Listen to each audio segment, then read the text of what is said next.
ए छोटे भगत, बड़ी कृपा है श्री जी की। लाओ एक माला इसे पहला। पिछले 1-1.5 साल से मेरे जी 84 राधा नाम जप करता है। 84 मतलब 8400। अच्छा, बहुत सुंदर बहुत सुंदर। यही चल के हमारे राष्ट्र सेवक बनते हैं जाकर। तो उसने कहा मुझे माँ से मिला दिया जाए। तो अधिकारियों ने समझा शायद मातृ प्रेम के कारण, तो माँ को बुलाया गया। जब माँ मिलने आई तो गले लगने के बहाने माँ की नाक काट ली दांत से। तो सबने कहा कि ऐसा क्यों किया। तो धन्य हो माता पिता जो अपने बच्चों को सच्ची शिक्षा देते हैं। अब जैसे ये नाम जप कर रहा है, सत्संग में आया, ये कुछ समझे ना समझे, पर ये संस्कार इसके अंदर जो है, वो अगर गृहस्थ भी रहेगा तो एक बहुत अच्छा गृहस्थ रहेगा। स्वास्थ्य यार, इतने लोगों में तुम ही तो जो पूछ लिए। बढ़िया है, डायलिसिस होता रहता है। आज डायलिसिस होगा। देखो आज कुछ सूजन आ गई होगी चेहरे पे, आ गई ना, क्योंकि 2 दिन हो गए, शनिवार रविवार। हफ्ते में 3 बार होता है। तो ये जो 2 दिन होते हैं फिर इसमें भारी हो जाता है। अब जैसे इस समय है ना, तो बस यही लग रहा है कितनी जल्दी जाऊं और डायलिसिस हो, क्योंकि पूरे शरीर में पीड़ा और सब सूजन आ गई ना। इधर आ गई होगी सूजन दूर से। हाँ, अब बस श्री जी की कृपा है तो चल रहा है, नहीं तो बैठने लायक थोड़ी शरीर है। अब जैसे बैठे तो आग जैसा दर्द होता है किडनी में, क्योंकि उसमें तभी तो डॉक्टर कहते हैं आराम से मुद्रा में रहो। और यहाँ रात्रि के 1 बजे से चल रहा है आराम नाम के साथ। किडनी भी परेशान है कि गलत जगह हम फेल हो गए हैं। क्योंकि उसके फेल होने में जो उसको आराम चाहिए वो थोड़ी मिलती है हमारे। जब तक श्वास है और हिम्मत है तब तक कदम आगे बढ़ते रहेंगे। हाँ, जब ऐसा ही हो जाए कि हिम्मत ही नहीं रही तो बात अलग है। तो बड़ी कृपा है ए छोटे भगत, बड़ी कृपा है श्री जी की। लाओ एक माला इसे पहला। हाँ भाई, इतना छोटा हो के स्वास्थ्य के विषय में पूछ रहा है भाई। पिछले 1-1.5 साल से मेरे जी 84 राधा नाम जप करता है। 84 मतलब 8400। अच्छा, बहुत सुंदर बहुत सुंदर। यही चल के हमारे राष्ट्र सेवक बनते हैं जाकर। देखो संत भी राष्ट्र सेवक है। अगर अगर सच्चाई से कोई साधुता में चलता है ना, तो लाखों का कल्याण कर देता है। तो राष्ट्र सेवा बन गई कि नहीं बन गई। हाँ, अगर राष्ट्र सेवा ना हुई, अपना केवल कल्याण हो गया, तो हम उसे खास बात नहीं समझते। अपना तो सब पेट भर रहे हैं, चाहे मोक्ष का हो चाहे कल्याण का हो, अपने लिए तो सब।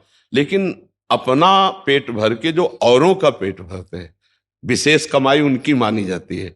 ऐसे ही साधुता में है, अपना कल्याण करके और फिर जगत कल्याण करते हैं। तो धन्य है वो संत जन जिनके द्वारा जगत का मंगल होता है, जगत का कल। तो जैसे बच्चा है, अब हम लोगों में साधुता कैसे आई। बचपन से संत जन आते थे तो माता पिता इनके चरण धो, चरणामृत पियो। अब उनको भोजन परोसा रहे, उनकी जूठन मिल रही, वो सत्संग सुना रहे, नाम कीर्तन करवा रहे, तो संस्कार ऐसे बने कि बचपन से भाग पड़े भगवान के मार्ग में। अगर संस्कार गलत दिए जाते तो गलत संस्कार आ जाते। एक बार एक सुल्ताना डाकू का नाटक देखा था गांव में। नाटक नोटंकी नहीं जैसे होते, तो गांव में किसी का उत्सव होता तो नाटक आया था सुल्ताना डाकू का, उसका अभिनय किया गया था। तो जब उसको फांसी की सजा अंतिम समय दी गई तो पूछा गया कि तुम्हारी अंतिम इच्छा क्या है। तो उसने कहा मुझे माँ से मिला दिया जाए। तो अधिकारियों ने समझा शायद मातृ प्रेम के कारण, तो माँ को बुलाया गया। जब माँ मिलने आई तो गले लगने के बहाने माँ की नाक काट ली दांत से। तो सबने कहा कि ऐसा क्यों किया। तो बोले मेरी फांसी लगने का कारण मेरी माँ है। एक बार जब मैं स्कूल से पेंसिल चुरा के लाया तो माँ ने कहा बहुत अच्छा बेटा, लिखने के काम में आएगी।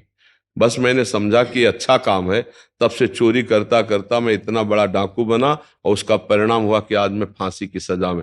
अगर पहली पेंसिल में थप्पड़ मार देती और कहती गलत काम है आज के बाद कभी ना करना, तो मैं सुल्ताना डाकू ना बनता और मुझे आज फांसी ना मिलती। तो धन्य हो माता पिता जो अपने बच्चों को सच्ची शिक्षा देते हैं। अब जैसे ये नाम जप कर रहा है, सत्संग में आया, ये कुछ समझे ना समझे, पर ये संस्कार इसके अंदर जो है, वो अगर गृहस्थ भी रहेगा तो एक बहुत अच्छा गृहस्थ रहेगा। अगर विरक्त हुआ तो भगवान का भक्त, विशेष जगत मंगल करने वाला। मम भक्ति युक्तो भुवनम पुनातु। जैसे एक दीपक से जल जाए और 1 करोड़ दीपक जला दे तो पहले वाले दीपक में क्या अंतर पड़ जाएगा, क्या कुछ नहीं। ऐसे ही ये जो भगवत प्राप्त भक्त है, लाखों को भगवत प्राप्ति करा दे तो उसमें कोई फर्क थोड़ी पड़ जाता, कोई कमी थोड़ी हो जाती।